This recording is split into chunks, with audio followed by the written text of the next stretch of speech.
Well, it's a problem that plagues thousands of Tucson drivers trying to get from one side of town to the other during rush hour traffic and hitting nothing but red lights. However, less drive time could be in your future.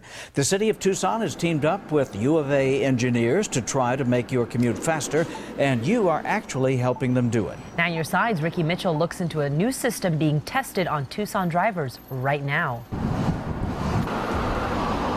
I don't drive on Speedway if I don't have to. From one red light to the next. I don't know what can be done. Tucson drivers often share the same frustrations when it comes to commuting, especially during rush hour on Speedway Boulevard. I'd like to see a change. That'd be great. I mean, I think everyone would. We met with City of Tucson Transportation Director Daryl Cole to understand how traffic timing works in the city. It's really pretty practical, and it's all about how much traffic you have coming through at any one time. He says the goal is to get drivers through as many green lights as possible. On the Speedway, for instance, that's going to be your major thoroughfare. All the side streets in and into that will be a secondary movement. So you're going to give usually more time to those movements, especially the through movements, and then you allot enough time for those left turn movements to get through, still having the through movements work. So in a large intersection, you might have as much as 80 seconds all the way around from the start. If you stop right at the red, it may be 80 seconds till you get around. Optical sensors on the top of most intersections help judge traffic flow and may borrow time from a secondary street if traffic on a primary street starts backing up. So how often does the city look at, big streets like Speedway or Grant to see if any adjustments need to be made? We're usually on a 3-year cycle unless we know there's something changed. Through a partnership with the University of Arizona, traffic engineers might begin adjusting traffic signals a lot more often. Signal timing has to be adjusted based on the demand. UA Civil Engineering Assistant Professor Yaojian Wu is leading this project that's funded by the city and the Pima Association of Governments. What we did we put a small mini PC and also the Bluetooth adapter. This Bluetooth adapter collects all the Bluetooth MAC addresses on all personal devices anonymously, so we don't know who you are. They installed these Bluetooth adapters at every intersection on Speedway from Euclid to Harrison.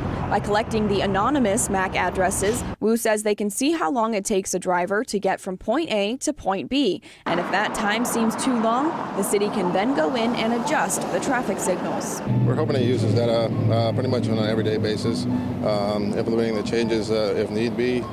For example, if Speedway seems to be a little hectic on average Wednesday or whatnot, we can actually implement the changes and foresee any problems in the future.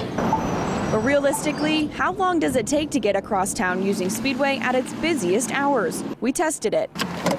Starting at Harrison Road just before noon, we drove all the way to Stone Avenue in 26 minutes and 28 seconds. So we're going to do the same thing again. We're going to drive from Stone to Harrison on Speedway, but this time during the school time rush.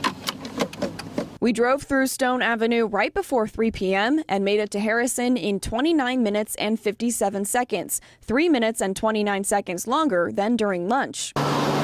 Now for the real test, trying to get across town during the evening rush hour.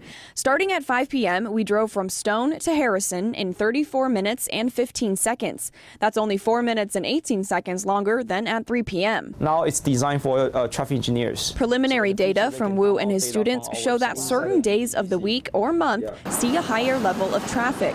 This graph shows traffic on Speedway Boulevard from 5 a.m. to 10 p.m. last February. Areas in red are congested traffic. When the graph stops on February 14th, there's a major change. So as we know, it's a Valentine's Day. Looks like people are busy shopping at noon. Depending on funding, they hope to install these Bluetooth devices on other major roads as well. They are still developing the system and software and plan to have the project completed this summer. That's when you may start seeing some real changes based on this data. It's really challenging for the city to make everyone happy, but what they can do best is to develop a more adaptive signal timing. Ricky Mitchell, KGUN-9 on your side. Something to keep in mind, pedestrian hawk lights do not factor into traffic timing in the city, and the timing of lights at intersections can be affected by pedestrians pushing the crosswalk button.